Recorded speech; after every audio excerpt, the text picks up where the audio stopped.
Well, good morning and good evening, everyone, wherever you happen to be. Thanks for coming to our last webinar in this series.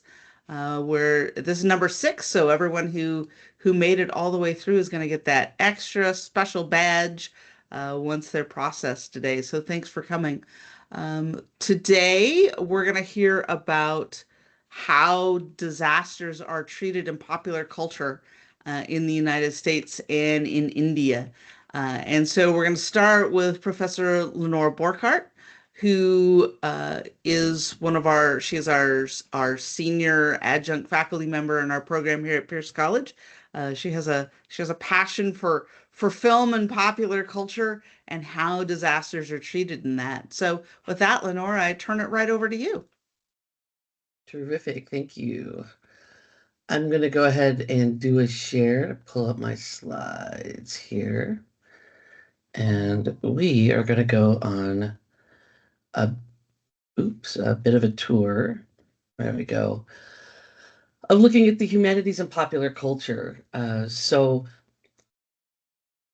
I'd like to start off by just mentioning that a lot of folks uh, don't necessarily think of humanities, in particular the fine arts, your drama, your painting, like other kinds of graphic arts, your photography, sculpture, those types of things, music and literature, as part of maybe serious disaster management and serious and particularly pop culture as being serious and worthy of an academic study. But what I hope to show you today is that when you look at these things, that they can be a part of because they're part of the human experience, and the disaster is this shocking, chaotic thing that interrupts the lives that we've created for ourselves, and that response that happens in the immediate, and the recovery that drags on for the time, and then all of um, the worry we put into for preparedness and mitigating so that we're not so impacted. All of these become the phases of disaster that happen throughout time. And disasters are part of our experience, whether we're having a last day of Pompeii moment, or we're recovering, or we're thinking about what our risks are. So as a human, knowing that these are part of our daily existence, even if they're minimized, even if they're not, to the forefront of our mind every day, they are part of human experience. Just like every other part of human experience, we we we have feelings about them, and the way that we express those feelings are through the humanities. This is a painting from a renowned Russian painter from around 1830. The date's not exact. And one of the things that's worth noting in this painting is that I hope you can see my pointer. Right up. Oh, sorry about that. Go back. Right up in the people on the left that are going up in the up toward this door, you could see a man with a box on his head next to a lady with a jug on her head. And that box is actually the man is the painter, Broyov, and the box is his painting supplies. It's what he loved and cared for most in the world. And as you look at these people, processing the experience, some are with their loved ones, waiting for their apocalypse from the Vesuvius eruption, and some have passed, and some are saying their goodbyes. As you look through it, the animals trying to escape, the people's trying to escape and protect themselves, protect the ones they love, and to run away with who or what they care about the most. And he actually put himself into that picture. And it's these kinds of, in this way, this graphic representation was part of him putting himself in this cataclysmic uh, action, the 79 CE eruption of Vesuvius, and how it affected. 1830 was when about they started finding the uh, Herculaneum and Pompeii, and they were starting to do the excavations and finding people. So it's an interesting painting, and you can go back into history from, some of the first cave paintings and seeing how they looked at how they attacked animals and how animals attacked them, all the way through old masters and into modern history and how we managed it. So we'll keep going forward and kind of unfolding this as we go. So one of the main themes that we talk about is that disasters impact people beyond death and injuries and destruction of the physical things around us, physical bodies and the built-in natural environment, the things that we are and that we live in. We understand that disasters create mental and emotional stress, and those can negatively impact our health and social connections. When you strip away all of the things that we need for kind of our base level needs, food, water, shelter, the next thing in our connections of humanity, the next level of needs is our social connections. We are a social species, and in isolation, we do not thrive. And actually, can the lack of connection can impact our cognitive, emotional, and physical health. So one of the ways that we start to deal with some of these impacts is through the arts. It's an expression of our human experience, and it both enriches our lives, but it also helps us have that expression, connection, and understanding to other people, to events. It helps us process empathy. Bruyov wasn't in 79 CE when Vesuvius erupted. He was in 1830s thinking about what his life would have been like had he been there at that time in this horrible, horrible event. He was empathizing with people out of place and time. Um, he was looking at how other people might have expressed it, and he was, through his empathy, sharing his dramatization, his expression on canvas. He painted it so that other people could come and engage with his art and actually understand his expression. And art is meant to challenge. Art is meant to help people think. Art is meant to help people feel and connect.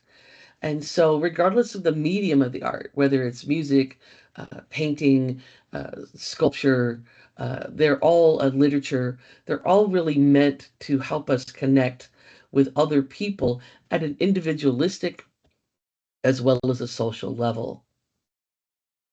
So the humanities are what we call these arts. It's an academic discipline that studies human culture, experience, and values. And it's important to recognize, we kind of mentioned the culture and experience, but values are there as well. The ability to empathize, to put yourself in a situation, to think about who you are and what you do, looks at the core of your being, and it helps you start to think about the values, ethics, and morals that you live your life by, and also that your community, your culture and your community express.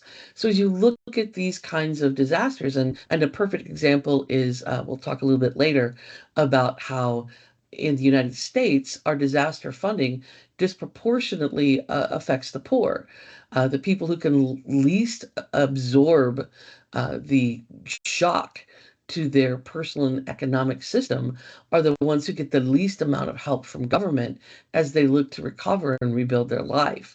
And that is a social and cultural expression that you find in that. And the humanities help you process, how do you feel about this? Who do you help? Who do you emphasize? Excuse me. Um, emphasize.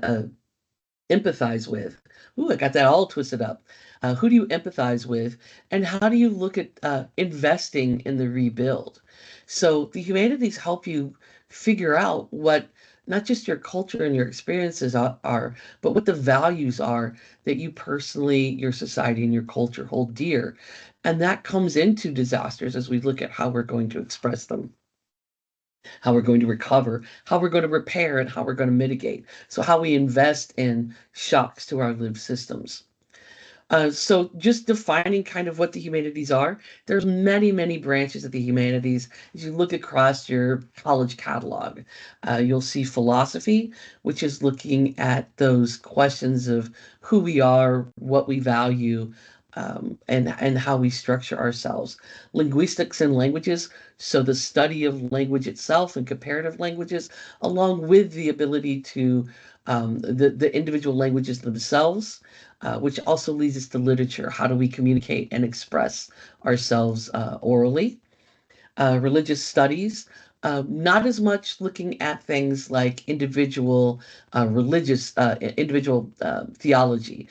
So uh, Catholic theology, Hindu theology, Muslim theology, Jewish theology, the individual religions, but more in how religion helps us structure our lives, helps us create empathy for who is in our group and who is them, how we reach out and value them and invest in them versus us. Those are all part of our ethic and moral structures that help us create our cultures and our society.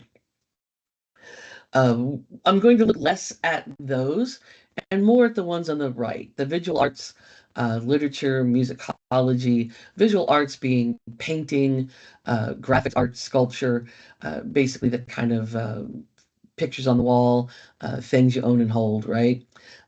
Literature, obviously, poems, stories, and musicology. So the music that we have, and that would be the fine arts branch of humanities. It would also include things like dance and movement. So let's go ahead and go forward. A lot of times in emergency management, we don't think about the humanities.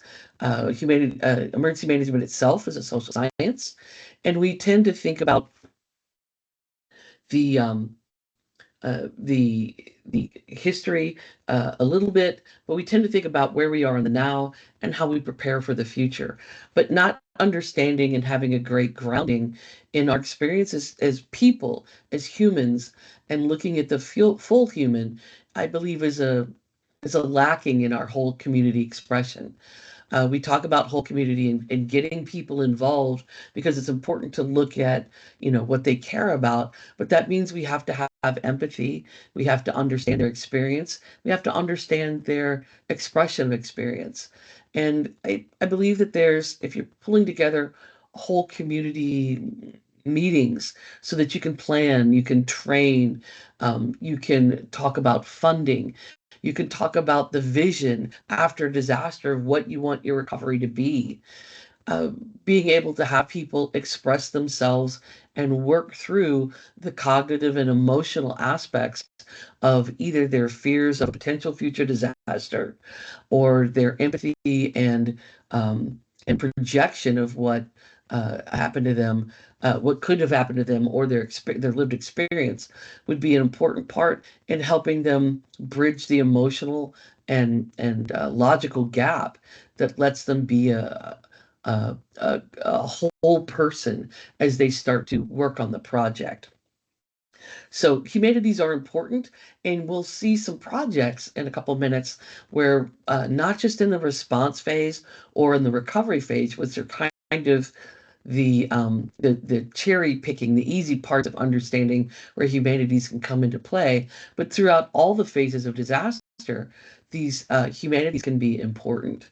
So the humanities are primary goal of humanities is to foster that deeper understanding of the human experience. And so scholars in this field apply critical analyses to interpret the poems, the paintings, the dance, to give meaning and to help people arrive at the meaning of a person who's projecting themselves out there through this artistic expression.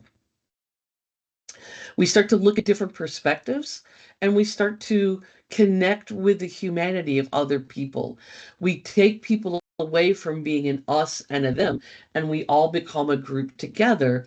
And that helps us orient and work through negotiation. Instead of we have winners and losers, we have people come together and decide how they're going to respond, how they're going to recover, what they're going to invest in.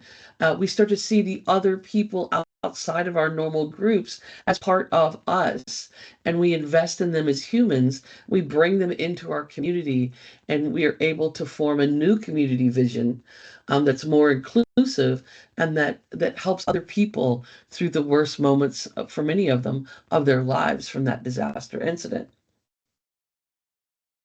Um, I think that the bullet point with studying humanities, we better understand ourselves. So it's both introspective, our societies, and so that is our links to other people and our place in the world. And sometimes we get, and I know in the United States, uh, we get very into our local communities, we get into our nation, and we start to look at it us versus them. And we look at that, we forget that we are humans on a global scale, and what affects one part of the world affects another part of the world, and that we need to decide about leaving people behind, and whether we do that or not, and how we invest, and uh, how that excess, the things that we have by not having gone through the disaster, can be equitably distributed to help those with deep and critical needs. So it is tied to disaster studies, and we have to look at creating these groups of people who are able to express and work through those expressions of the arts to really deeply emphasize, oh my goodness, empathize and deeply connect with other people to create our post-disaster reality. So there's many common disaster themes in art. Um, and there's 6 common themes listed here. Disastrous spectacle. So this is in the visual arts and painting. And all of these are hyperlinked in the presentation, which will be made available to you on the website. You'll be able to pull this and pull academic research papers that discuss how the disaster in arts is portrayed. So six themes in the visual arts, and primarily painting and graphics arts. Disastrous spectacle, overwhelming people with the force of nature, and then linking it to the divine. This is God's wrath writ on people large. So the giant spectacle of the disaster and how big it is. Disaster's allegory. Um, so when the disaster comes out, it's not looking necessarily at who wrought the disaster on us, but how we are fragile and impermanent in the world. So it's changing the perspective of the chaos. Disaster is votive, offering atonement for sin, looking at wiping away the sins of the people. The Sodom and Gomorrah, which was a volcanic eruption in a highly um, geologically active part of the world. 3 plates come together, tectonic plates come together in the Middle East. And the sin there in Sodom and Gomorrah is actually about not offering hospitality to visitors. And the community was the angels that were there in the Bible, and the community was wiped away because of their lack of hospitality. Which is an important part of being in a desert where the environment's trying to kill you. Hospitality was critically important to ensuring that people could make it from one oasis to another. Um, Visual commemoration of a great disaster. Here's a giant thing that happened in our community, and we want to record it so that people can see what happened, becomes part of our narrative that shaped our culture, shaped us, and became part of what moved us to the future. Disaster is a violent physical phenomenon, or in this case, a plural, as violent physical phenomena worthy of attention. So something that we need to think about, something that's in our shared lives, something that's always in the background. If you live on a volcanic mountain, you know that at any point it might erupt, and you need to be aware of those things. It's the presence in our lives that, because of where we are, maybe we did or didn't ask for. And then the 6th one, abstracted metaphysical view of disaster. And this picture to the left of that is a Vesuvius painting of Andy Warhol from 1985. And you can see that This is a volcanic eruption. Most people know that Vesuvius was one of the most notable pieces of volcanic history and disaster history. 79 CE, it took out Pompeii and Herculaneum. It changed the Roman Empire. And this is his kind of pop art and culture view of the absurd as you look at his representation of this volcano. So it's looking at not having it be allegory or votive or spectacle, but having it be a look at the absurd. So that's what the sixth one is really talking about. All right, disasters in the arts. There's quite a few different papers here that I put up for you. You can certainly take a look at them. Um, so I just wanted to highlight some of the elements that you can find.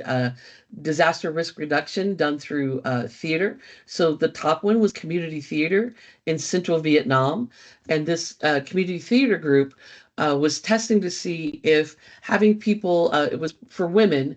Young women with young families in central Vietnam, where there's a high flood risk, and they were wondering if having them come and be part of a theater group that worked on plays representing floods and the response and the recovery and the tragedy would help people change their actions in preparedness for flooding. They found that it didn't, but it did help them understand the flood risk more.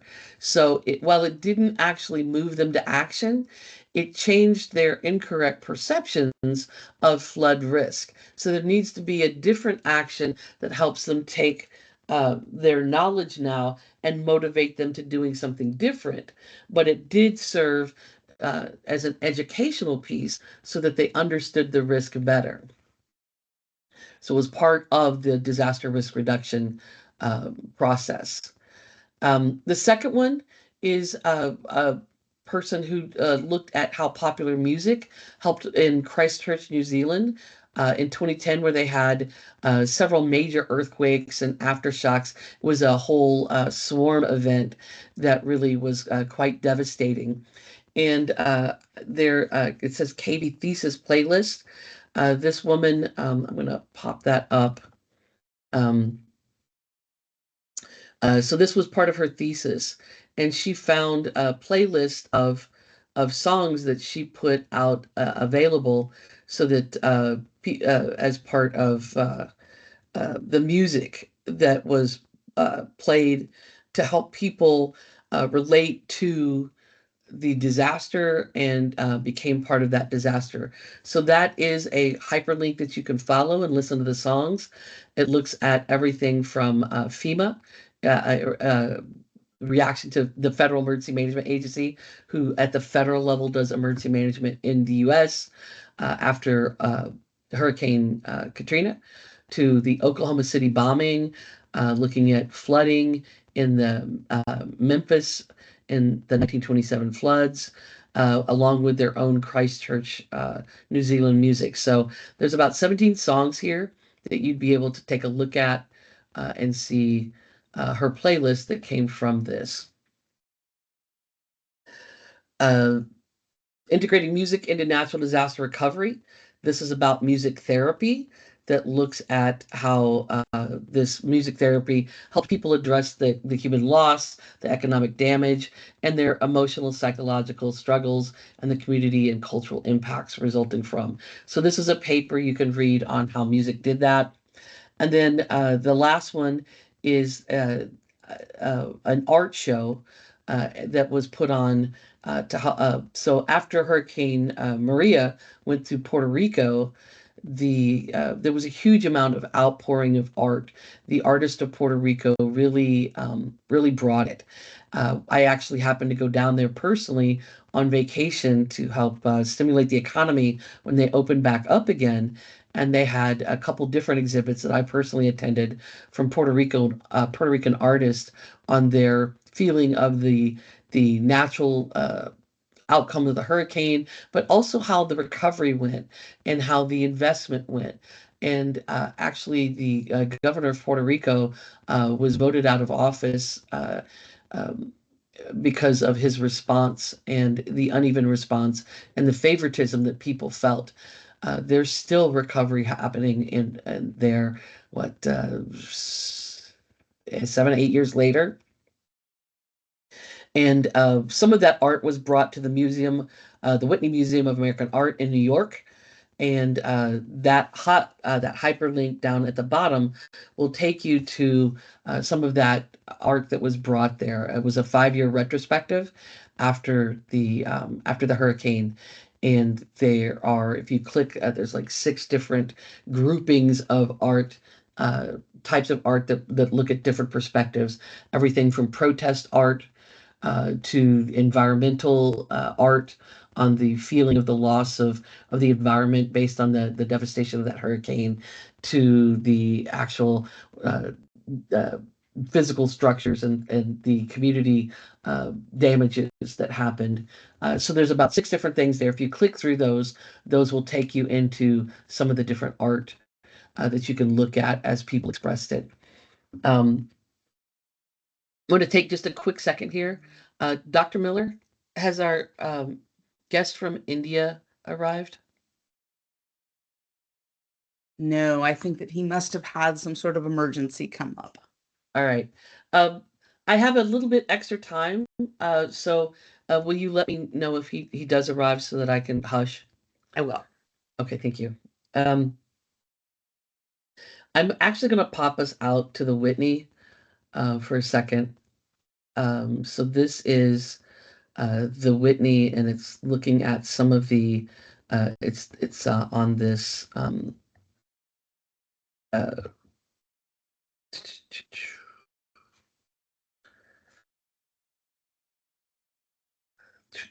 uh, arts and artists. There we go.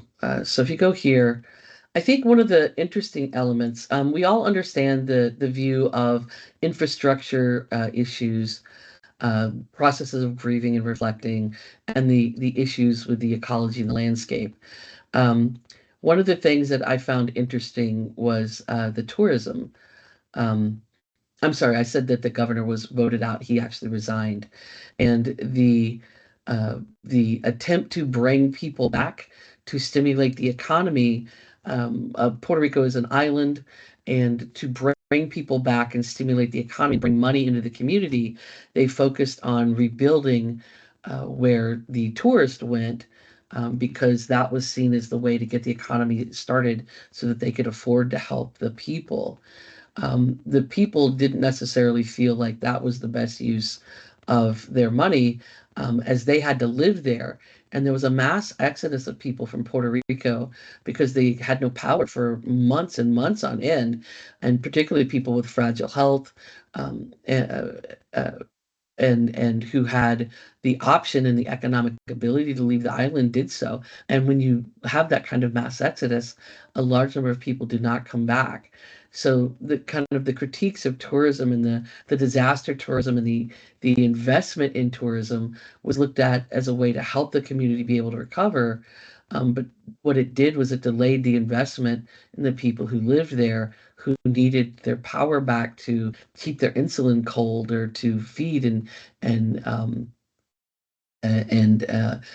cool their homes appropriately and to live in that location. There was that led to some of the art on resistance and protest, which you can see here. The bleeding heart, the Puerto Rican flag here as a mask and a symbol of resistance for people. The protests that were out in force. So I'd like to highlight that there are other areas that you can go and look at the art, and there are other pictures that are there. One of the other elements, so I didn't put the little icon here on the thesis playlist, but I do want you to know that that is there, and it does bring together some of the different musical elements. Before I post this up, I will throw that icon there. Every place there is a play icon, there is an element, a picture that's tied to some kind of music or movie. And sorry, this is YouTube, so I have 3 seconds of ad.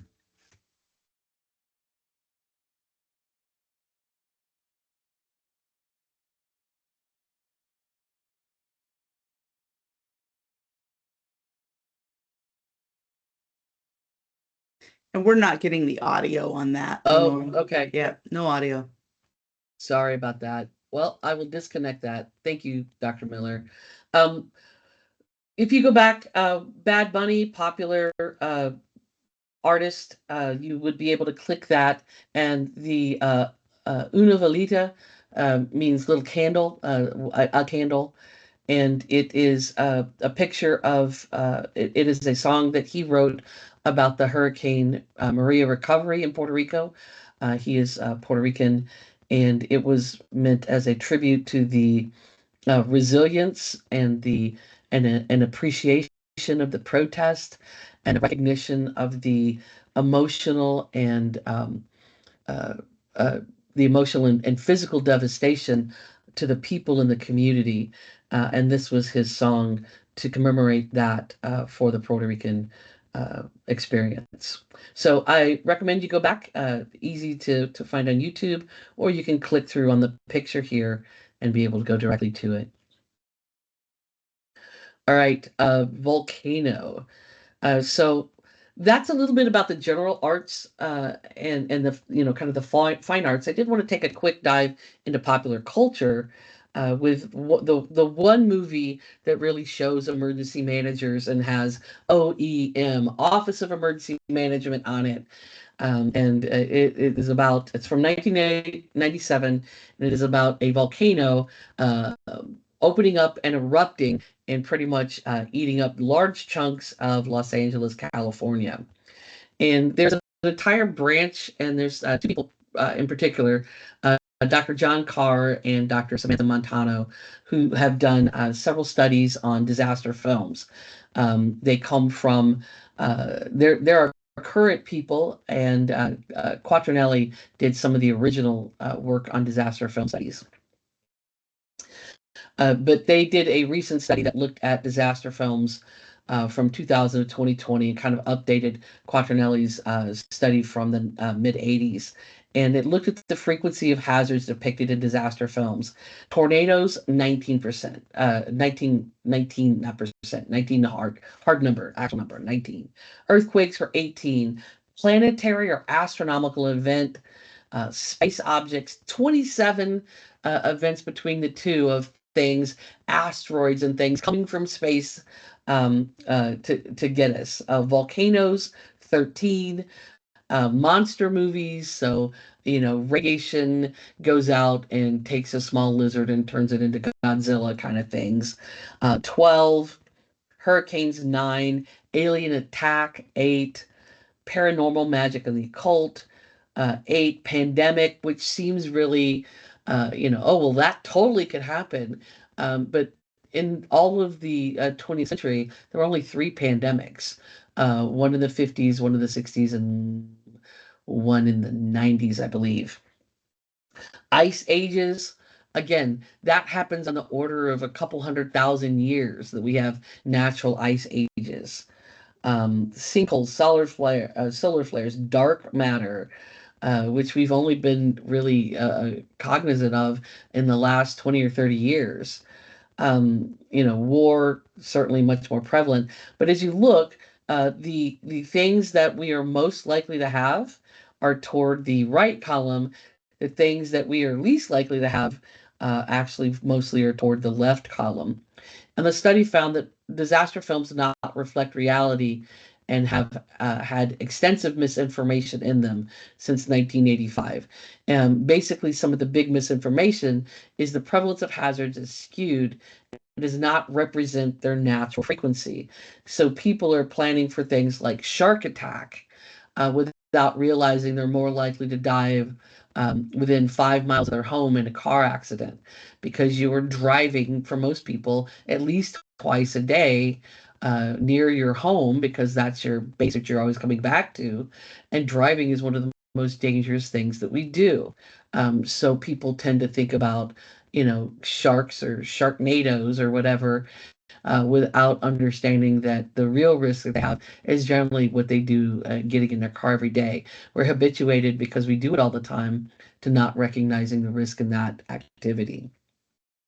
The other thing I found was the size and scope of disaster films is catastrophic and far exceeds what most people will experience in real life.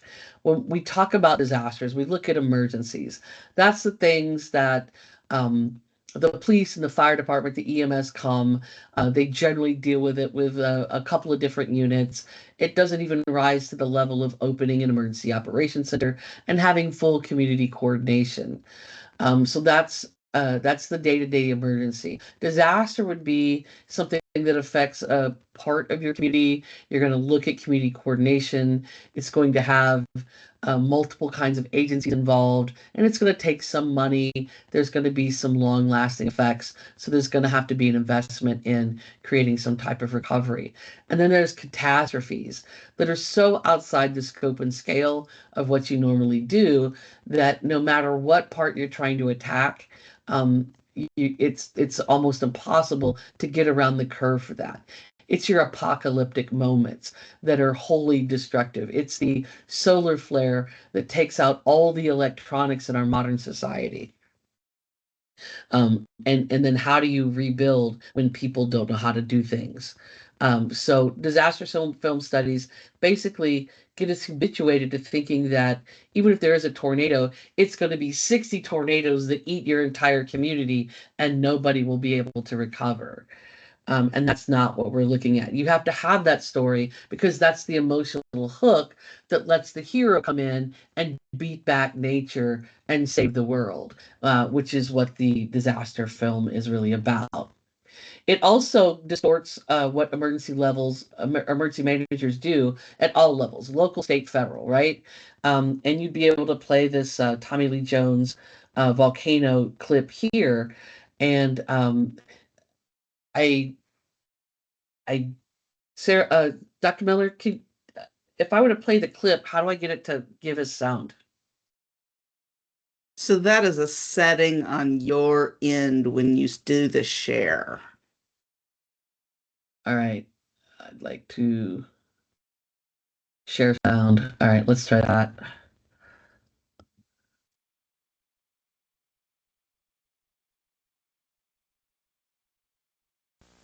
Good morning, Southern California. Can you hear that? Yes. All right. We're cool. heading for a high of 75 degrees. Didn't take long to get our first SIG alert this morning. This morning, shake surprised all of us here in the Fox 11 newsroom.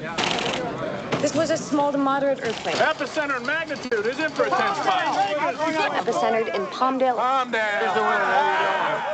If a dam breaks and the mayor calls, I don't want you telling her Rourke went fishing. Okay, we don't pull her off the slopes for even a 4.9. Gas explosion in the MacArthur Park area. Rescue crews. Public Works lost 7 guys. What's going on? Freak accident on the storm drain.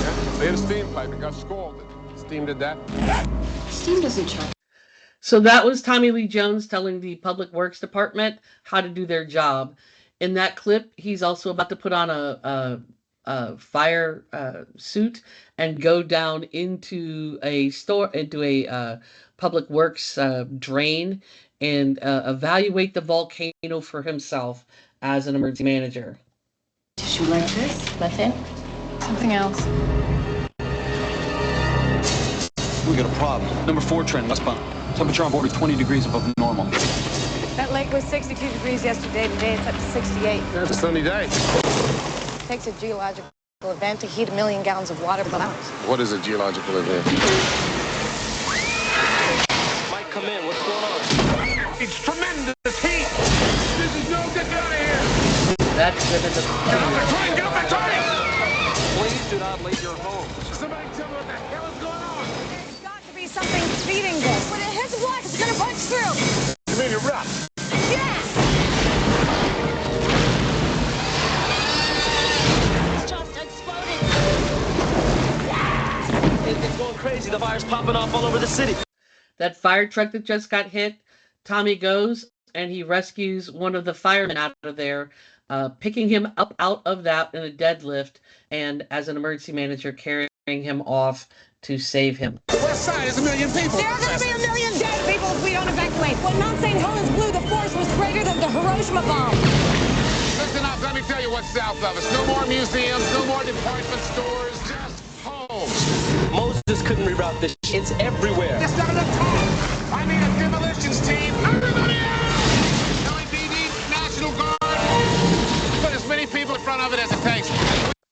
That was him slapping the thing, telling the firemen and the policemen to get their stuff in order so that he could tell them to put fire trucks in there to channel lava. Turn and run now, they're going to be defenseless. You don't like my plan? That's good. Give me lava. another plan, but don't tell me we're backing out.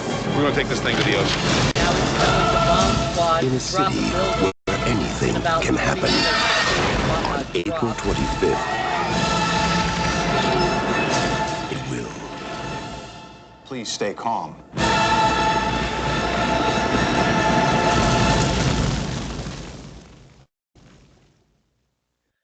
And surviving a fall into lava. Everybody wanting to be Tommy Lee. And that helps to create perceptions that we are able to tell first responders how to respond. We won't be able to do that for very long because they will kick us off their scene. And I've actually been at incidents where people have been put in a jail cell for a little bit until they cool down and learn their place in the world. So we do not do that. We don't run through lava to save people in the streets. We don't deadlift firemen out of trucks. We don't jump on the back of fire trucks and pick up people sleeping on the street that don't know lava's coming at them. We don't get K-rails, those big things that are dividers on the highway, fire trucks and helicopters to stop lava. And we can't, create a drop of a giant building with explosives in less than 20 minutes to channel lava to the sea. These kinds of things distort what we actually do and how we're staffed and the kind of powers that we have to help people. The reality is most emergency management offices are understaffed and under-resourced. People don't like to think that a disaster is coming, that it will affect them, and there's more day-to-day priorities that need funding. They'd rather fund something that we have a need for now than something that may or may not happen in the future that they can't see. We have inconsistent responsibilities that vary by organization. Some emergency managers are embedded and are first responders. Some are, like Tommy and me, have been independent emergency managers. But how emergency management happens in every community is different. What uniform they wear, who they respond to, all of those things are inconsistent across the country. One of the things that we do is that generally one of our big differences is that we're tasked with looking at the whole disaster program. We're tasked at looking at mitigation.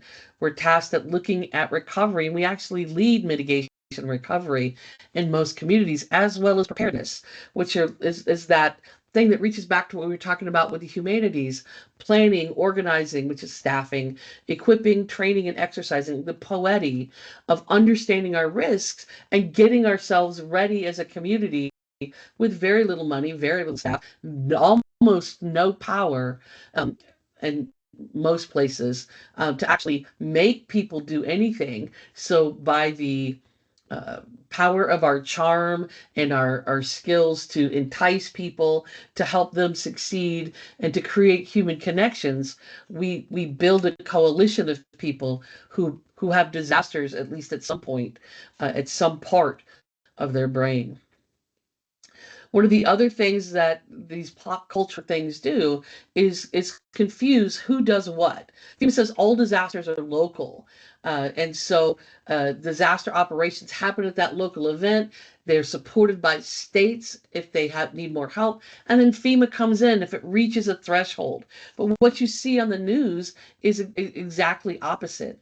And what you see in the movies is opposite. FEMA's coming to help. FEMA's in the movies handing out food and putting blankets on people and telling responders and the military what to do and how to fix it. And it's way far out of the reality of the emergency management scope of work.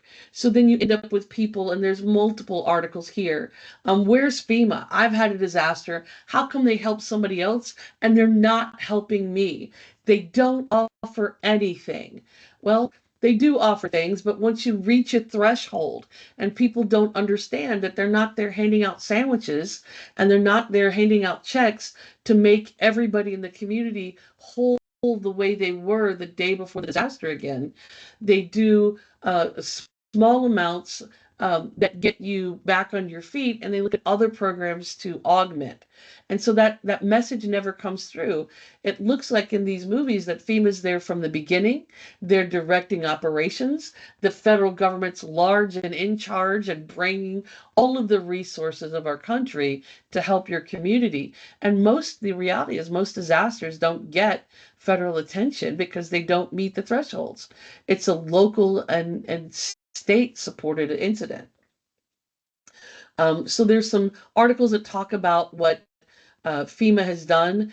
And in fact, their response during Hurricane Helene, which hit all the way from Florida up through areas into the mountains of North Carolina, which are not normally affected, those people didn't have relationships with FEMA before. And so there was a lot of concern, and they had this popular cultural view of what FEMA did. And FEMA itself got a lot of criticism, and that has boiled over into the Trump administration running the FEMA councils to determine what they're going to do, and even if they're going to exist anymore, and if emergency management is even going to be a federal function. So right now there's a true political threat to the idea of at least a federal emergency management capability existing as it does, or existing at all potentially, based on people's misunderstanding, partially from popular culture, that FEMA takes care of everything for everybody else, but not for me. So there's a couple of articles there on Hurricane Helene. There's also an article on FEMA being unavailable to those who need it the most. It's an interesting article that talks about, as a nation, who we fund and who we don't fund, and that the people who have the highest needs generally get the least amount of aid, even adjusting for the disparity, for example, in what their house is worth. When you look at pulling the percentage of aid that they get, people with higher value things who have more independent resources to put to their own recovery get a much higher amount of aid than people who have almost nothing and lose what little they have. And then the last one is about, if FEMA didn't exist at a national level, we've had decades of FEMA becoming stronger and stronger and providing structure for our planning, our training, our exercising. After 9/11, everybody did everything differently. Or before 9/11, after 9/11, the national government has put whether you agree or not, it's created structures for plans. It's created consistent training so that if you have to move people around, we call that mutual aid, they can at least work together. They're not totally different in how they were trained, how they write their plans, and what they expect to do. In this rapid shift of what emergency management is going to look like and what the role of the federal government is, the states are not really prepared to be able to take that on, and there's no vision for what that will look like. And all of these are a result of some of the popular culture misconceptions of what happens in a disaster, who does what, and what the role of emergency management is at the different levels. So I'd like to kind of finish up with our takeaway message here. Disasters impact people, but the arts and humanities can help them navigate the chaos through mitigation, through preparedness, through response, and in recovery. It can do all of those things. So there's a positive to the humanities and pop culture and how they can help people process and prepare and be part of creating a relationship and processing their relationship with the chaos of disasters.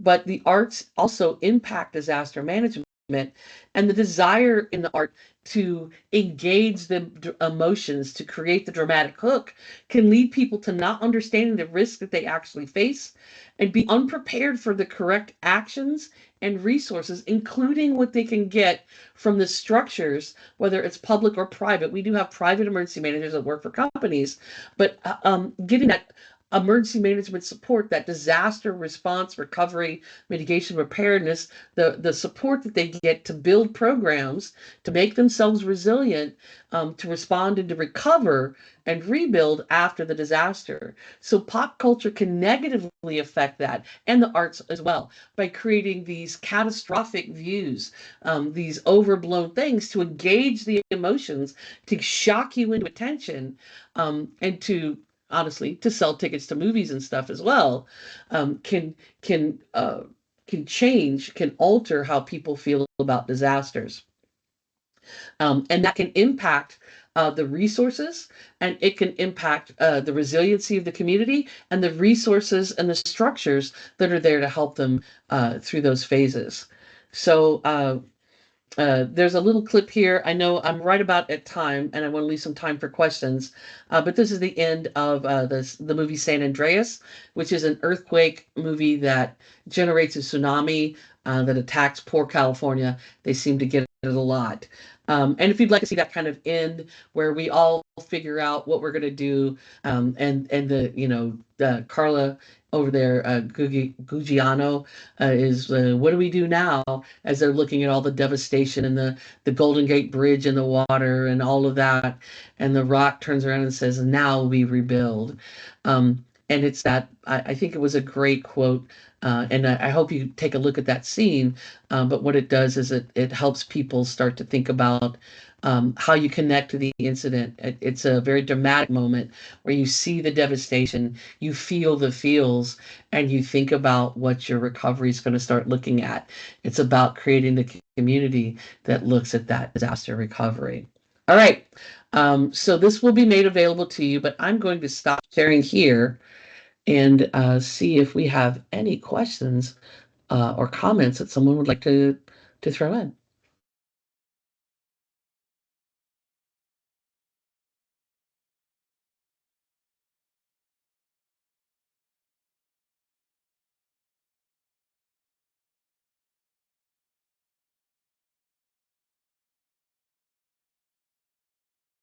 All right. Well, I guess I should have played the rock, huh?